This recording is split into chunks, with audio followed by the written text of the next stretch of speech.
Guys, welcome to another video from CarAndTech. So yesterday I was facing a huge problem with the Kia Syros, guys. So I thought I'll just let you know what had happened to me.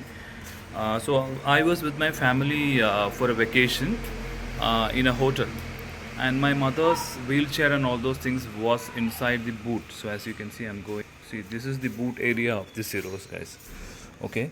Now what happened was, see, there's a button to open. There's a latch to open the. So I'll show you.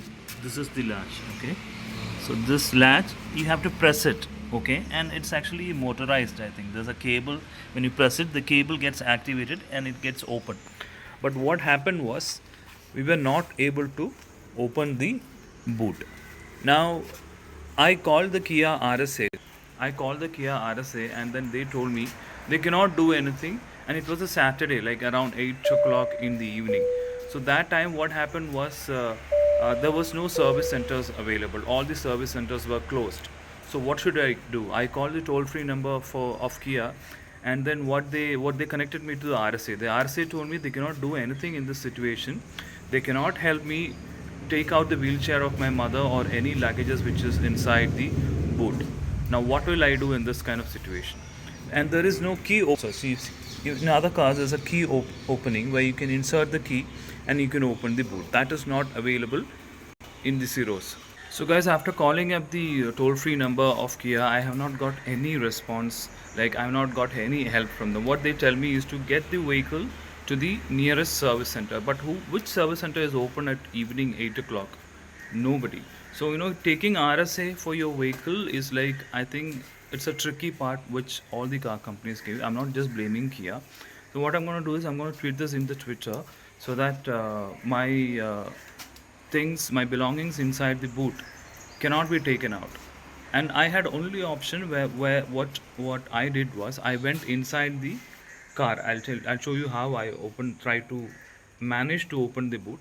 But I had to remove all the luggages through the rear door, then have to go to there's a small switch. It's not a switch, it's a small slot where you can insert a screwdriver or a key and then open the boot. Now the boot is still not working. It's still not working. I'll show you. See, it's still not working. Now if I go to any hotel, now the hotel people, all the five-star chains, they have this security thing. They have to open the boot and then check if something is inside. Even so, that is not possible at this point of time. And I'll show you how I open the boot.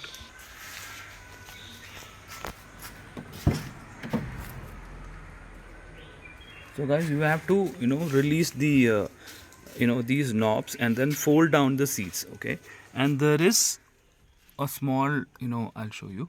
So guys, I don't know if you can see there's a small gap there. So you have to insert the key or any screwdriver insert and then slightly tilt the latch so that the boot opens. So that is the only way where you can open the boot in emergency situation. But if you have the luggage over here, you have to remove all the luggages through the rear door and then open the boot. That is the only way that we can do.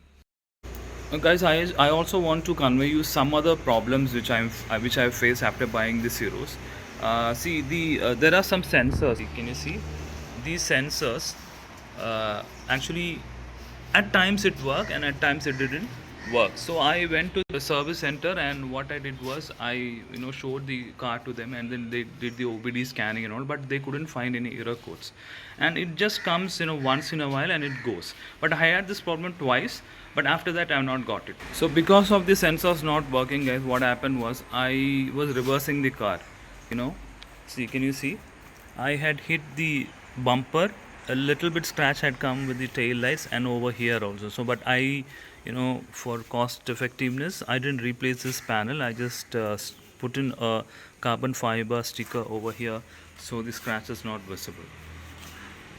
But this unit can be completely replaced and this costs around 1200 rupees or something. Or you can stick in, they have an accessory here, a black carbon fiber accessory where it's made out of rubber, so that can also be sticked here to to remove this small scratch. So that is what happens if you completely insist on the sensors while you're reversing the car.